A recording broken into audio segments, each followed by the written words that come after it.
दिशा classes में आपका स्वागत है। आज हम लोग जो है संस्कृत कक्षा 10 के तीसरे पाठ जिसका नाम है अलस कथा। यह बहुत ही रोचक कथा है। इसमें आलसियों के बारे में बताया गया है कि आलसी लोग जो होते हैं वो किस टाइप के होते हैं। वो भूखे रहना पसंद करते हैं लेकिन काम करना पसंद नहीं करते हैं। इन्हीं चीज़ों को देखते हुए इस पाठ को रचा गया है। तो किसके द्वारा रचा गया है, सबसे पहले इसको जानते हैं। इस पाठ को जो है देख सकते हैं, विद्यापति एक मैथिली कवि हैं। क्या है ये? मैथिली कवि। इनका नाम है विद्यापति। सवाल पूछता है डायरेक्ट रूप से, अलस कथा के लेखक कौन है? आपका आंसर हो जाएगा विद्यापति। सवाल फिर दोबारा यहाँ आता है कि विद्यापति जो थे ये एक ग्रंथ लिखे थे जो कथा ग्रंथ था। इसमें केवल कथा ही कथा थे। उस ग्रंथ का नाम है पुरुष परीक्षा। इसी पुरुष परीक्षा नामक ग्रंथ से इस कथा को यानी कि अलस कथा को लिया गया है। आलसी की कहानी। आगे तक देखते हैं। ये जो है एक लघु कथा है, छोटा कथा है एकदम। विद्यापति यहाँ जैसे कि हम आपको बता दिए हैं कि विद्यापति जो थे वो मैथिली कवि थे, मैथिली भाषा के कवि थे। वो अवहट भाषा भी लिखते थे और संस्कृत भाषा को भी जानते थे। इस तरह से वो तीनों भाषाओं में ग्रंथों की रचना करते थे। पुरुष परीक्षा जो ग्रंथ है उसमें मुख्य रूप से अनेक प्रकार के कहानियों का संग्रह है। जैसे इसमें धर्म, अर्थ, काम, इन विषयों से संबंधित अनेक मनोरंजक कथाएं उसमें रची गई हैं। किसमें रची गई हैं? पुरुष परीक्षा नामक किताब में। अलस कथा में आलस्य के निवारण की प्रेरणा दी गई है कि अगर आप आलसी हैं तो उसे जल्द से जल्द त्याग दीजिए। अगर उसका निवारण आप उसका त्याग नहीं करेंगे तो जीवन में आप कभी भी सफल नहीं होंगे। इसलिए आलस को हर व्यक्ति को त्याग देना चाहिए। अब बात आता है कि आलस क्या होता है। तो कोई व्यक्ति है ना, और किसी भी काम को वो देर से करना, चाहे उसको करने से बचने का प्रयास करता है, उसको ही हम लोग आलस कहते हैं। किसी भी काम को देर से करने या उसके करने से बचने को आलस कहा जाता है। आलसी कौन होता है? सवाल ये डायरेक्ट रूप से हो सकता है कि पूछ दे कि आलसी किसे कहते हैं। तो जो सुस्त हमेशा ऐसे लड़पुआर रहे, है ना, निकम्मा हो, जो कमाता ना हो, उसी को हम लोग आलसी कहते हैं। आलसी व्यक्ति जो होता है जीवन में सक्रिय समझ रहे हो, एक्टिव, सक्रिय नहीं होता है। किसी भी काम को बहुत स्लो गति से करता है, मंद गति से करता है और ज़्यादातर यह प्रयास करता है कि उस काम को ज़्यादा से ज़्यादा टाल सकें। वह व्यक्ति कभी भी अपना काम समय पर नहीं करता है। इस स्वभाव के लोग जो हैं बचने के लिए, किसी काम को करने से बचने के लिए अनेक प्रकार के बहाने ढूंढते हैं। फिर सोचते हैं कि मेरा काम जो है कोई दूसरा कर देता तो अच्छा रहता। इस प्रकार के लोगों को ही हम लोग आलसी कहते हैं। फिर आइए हम लोग कथा पर चलते हैं। कथा में क्या कही गई है? पाठ परिचय में अयम पाठः विद्यापति कृतस्य कथा ग्रंथस्य पुरुष परीक्षेति नामकस्य अंश विशेषो वर्तते। पुरुष परीक्षा सरल संस्कृत भाषायां कथारूपेण विभिन्नानां मानव गुणानां महत्वं वर्णयति, दोषाणां च निराकरणया शिक्षां ददाति। इसका हिंदी अर्थ यह हुआ, कहा गया है कि यह पाठ जो है विद्यापति द्वारा रचित है। माने विद्यापति ने इस पाठ को रचा है, लिखा है। पुरुष परीक्षा नामक ग्रंथ से इस पाठ को लिया गया है। ये छोटा सा उसका एक कथा है। पुरुष परीक्षा जो ग्रंथ है उसमें मानव के गुण पर प्रकाश डाला गया है। एक मानव के कौन कौन से गुण होते हैं, कैसे करने चाहिए, उन पर प्रकाश डाला गया है। और उसके दोष, किसके दोष? तो मानव के दोष। मानव के दोष को दूर करने की शिक्षा भी दी गई है इस पाठ में। आगे चलते हैं, आइए। विद्यापति लोकप्रिय मैथिली कवि आसित।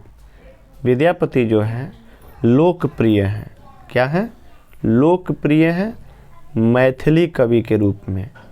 तो सवाल यहाँ से हम बताए हैं, पहले ही बताया है कि मैथिली कवि, ठीक है। सवाल पूछेगा कि विद्यापति जो है क्या है, ऑप्शन में दे देगा मंत्री, मैथिली कवि, तो आपका आंसर हो जाएगा मैथिली कवि। अपि च बहुनां संस्कृत ग्रंथानां निर्मातापि विद्यापतिरासीत् इति तस्य विशिष्टता संस्कृत विषये अपि प्रभुता अस्ति। प्रस्तुते पाठे आलस्य नामकस्य दोषस्य निरूपणे व्यंग्यात्मिका कथा प्रस्तुता विद्यते। नीतिकाराः आलस्यं निरूपम मन्यन्ते। जैसा कि हम आपको पहले ही बता चुके हैं कि जो विद्यापति हैं वो लोकप्रिय मैथिली कवि हैं। मिथिला जो है एक शहर है, वहाँ मैथिली भाषा बोली जाती है। और उसी के कवि जो हैं जो लोकप्रिय हैं, फेमस हैं। अनेक संस्कृत ग्रंथों के निर्माता भी विद्यापति ही थे। संस्कृत, बहुत सारे ऐसे संस्कृत ग्रंथ लिखे गए जिसके निर्माता कौन थे? विद्यापति थे। इनकी विशेषता क्या है कि संस्कृत विषय में बहुत सारे ग्रंथों को इन्होंने लिखा है। इस पाठ में आलस जैसे दोष का वर्णन किया गया है। इसे साबित करने के लिए व्यंग्यात्मक, व्यंग का मतलब होता है ताना मारना, है ना। तो यहाँ पर जो है आलसियों पर ताना मार करके और इस पाठ के माध्यम से दिखाया गया है कि हमें आलस को त्याग देना चाहिए। नीतिकार लोग जो होते हैं, जो नीतियों को बनाते हैं, वो आलस को अपना दुश्मन मानते हैं, शत्रु मानते हैं। तो यहाँ भी सवाल पूछा जा सकता है कि नीतिकार लोग आलस को क्या मानते हैं? तो शत्रु मानते हैं। आइए पाठ पे, पाठ में विशेषता क्या है, क्या इसका पॉइंट है, समझते हैं। आसीत मिथिलायां विरसरो नाम मंत्री स च स्वभावाद दानशील करुणिकश्च सर्वे भयो दुर्गते भयो अनाथे भयश्च प्रत्यहमिच्छा भोजनम दापयति तन्मध्ये अलसे भयो पय अन्नवस्त्रे दापयति यतः। कहा गया है, ध्यान देंगे, मिथिला में वीरेश्वर नाम का एक मंत्री रहता था। कहाँ पे? मिथिला में। किस नाम का मंत्री था? वीरेश्वर नाम का क्या था? मंत्री था। स्वभाव से वीरेश्वर कैसा था? तो दानी था, दयावान था। यानी कि वो एक बहुत ही दयावान व्यक्ति थे। लोगों की दुखों को वो नहीं देख पाते थे। उनके दुखों को देखने के बाद वो तुरंत उसे दूर करने का जो है प्रयास करने लगते थे। आगे है कि संकट ग्रस्ताम तथा अनाथ लोगों को, जो अनाथ थे, जिनके कोई नहीं थे, जो संकटग्रस्त थे, उन लोगों को प्रतिदिन वीरेश्वर मंत्री के द्वारा इच्छा भर भोजन दिया जाता था कि जितना खाना है उतना खा लो। वह आलसियों को भी अन्न और वस्त्र देते थे। क्यों देते थे? इसे श्लोक के माध्यम से समझाया गया है। इसमें कहा गया, निर्गति नाम च सर्वे सामलसः प्रथमो मतः किंचित क्षमते कर्तुम जाठरेण अपि वहिनना। इसमें कहा गया है कि दुखी मनुष्य में सबसे पहला स्थान जो है आलसियों का है। क्योंकि इनका मुख्य सिद्धांत क्या है कि भूखे रह लेंगे अच्छा है, लेकिन काम नहीं करेंगे। ये इनका मेन सिद्धांत यही है, भूखे रह लेंगे कोई बात नहीं है, लेकिन काम नहीं करेंगे, काम से कतराएंगे, दहचोरी करेंगे। आलसी लोग पेट की आग सह लेते हैं किंतु परिश्रम करना नहीं चाहते हैं। अगला श्लोक में बताया गया है, ततो अलस पुरुषाणाम तत्रेष्ट लाभम श्रुत्वा बहवस्तूनद परिमृजात अस्त्र वर्तुली बुहुआ यतः।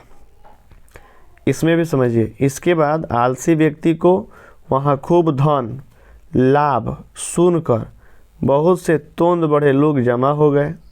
वीरेश्वर नाम के जो मंत्री थे वो जितने भी आलसी लोग थे उनको भोजन खाना कपड़ा लत्ता सब कुछ देते थे।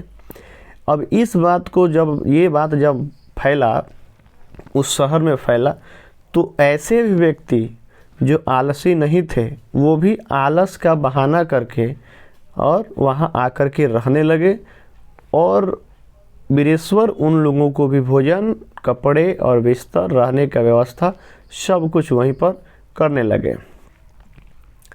इसमें आगे बताया गया है, स्थिति सौकर्य मूला ही, देखेंगे, स्थिति सौकर्य मूला ही सर्वेषामपि संहते सजाति नाम सुखम दृष्टवा के न धावंती जनतवा। बात तो सही कहा गया है यहाँ पे कि सुविधाजनक की स्थिति को देखकर, जब आप भी देखिएगा कि यहाँ पर कोई सुविधा मिल रही है तो उस सुविधाजनक स्थिति को देखकर सभी लोग उसे प्राप्त करना चाहते हैं। कौन ऐसा जीव है जो अपने जाति का सुख देखकर नहीं दौड़ता है? ये तो बात सही है।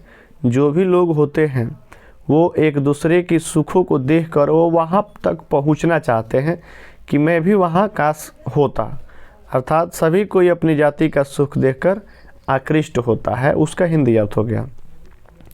आइए हम लोग इसको पढ़ते हैं, संस्कृत में है।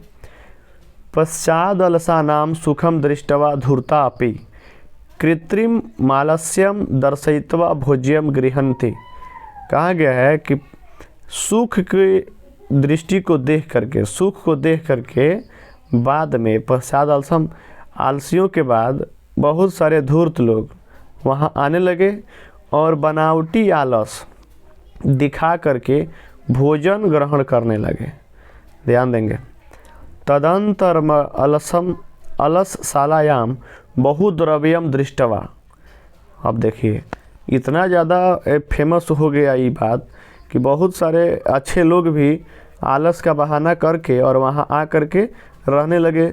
उस सुख को देख करके कौन जो है वहाँ नहीं रहना चाहेगा? सब कोई जो है, मान लीजिए आपको फ्री में खाना रहना सब कुछ मिल जाए तो आप भी वहाँ दौड़ने लगिएगा। चलिए इसमें आगे समझाया गया है कि तदंतर मलशालायाम बहुद्रव्यम दृष्टवा। बहुत सारे लोग जो है वहाँ दौड़ के आ गए। तनियोगी पुरुष है परामृष्टम। अब क्या हुआ कि किसी महान पुरुष से जो है परामर्श लिया गया। यद क्षम बुद्धया करुणया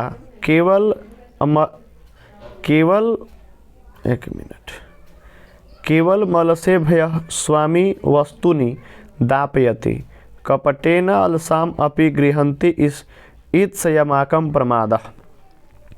यहाँ कहा गया है कि उस सुख को देख करके बहुत सारे धूर्त लोग भी बनावटी आलस दिखा करके भोजन करने आ जाते थे। इसी बीच आलसियों पर अधिक खर्चा देकर, मान लीजिए कि 5 आदमी की क्षमता है मंत्री के पास, अब 20 गो बनावटी आलसी आ जाए। राजपुरुषों के द्वारा विचार किया गया, जो विद्वान लोग थे, होशियार लोग थे, उनके द्वारा विचार किया गया कि अब क्या किया जाए। बुद्धि से हीन पर दया करके स्वामी के द्वारा केवल आलसियों को वस्तु दी जाती है। मतलब कि जो मंत्री थे वो चाहते थे कि केवल और केवल आलसियों को ही वस्त्र कपड़े और भोजन रहने की व्यवस्था की जाए। अगर सबको व्यवस्था किया जाता तब तो मंत्री को अपने घर बेचकर भी नहीं पूरा हो पाता। आलसियों को वस्तु दी जाती। कपट से आलस से हीन, माने जो आलस नहीं करते थे वो लोग भी वस्तु को पा लेते थे। यह हमारे आलस्य हैं। फिर जो है आगे है, यदि भवती तदालस पुरुषाणाम परीक्षाम कुर्मः इति परामर्श्य प्रसुप्तेषु आलसशालायां तन्नियोगी पुरुषः वहीं दापयित्वा निरूपयामासु। फिर इसमें क्या कहा गया है कि इस तरह से उन आलसियों की जो है जांच करने के लिए परामर्श किया गया और कहा गया कि प्रसुप्तेषु, सोती हुई अवस्था में, सोए हुए अवस्था में ही आलसशाला में तन्नियोगी पुरुष द्वारा आग लगा दिए जाएंगे। फिर जो है यहाँ पर हम समझते हैं, इसलिए उन आलस से हीनों की जांच की जाए, जो आलस नहीं करते हैं उनकी जांच किया जाए, है ना। जो बनावटी आलसी हैं उनकी जांच किया जाए। ऐसा विचार करके सोए हुए अवस्था में ही आलसियों के घर में क्या आग लगा करके जांच करने का विचार किया गया कि इस तरह से ही एक व्यवस्था किया जा सकता है। ततो गृहलग्नं प्रवृद्धमग्निं दृष्ट्वा धूर्ताः सर्वे पलायिताः पश्चादि सदलसाम् अपि पलायिताः।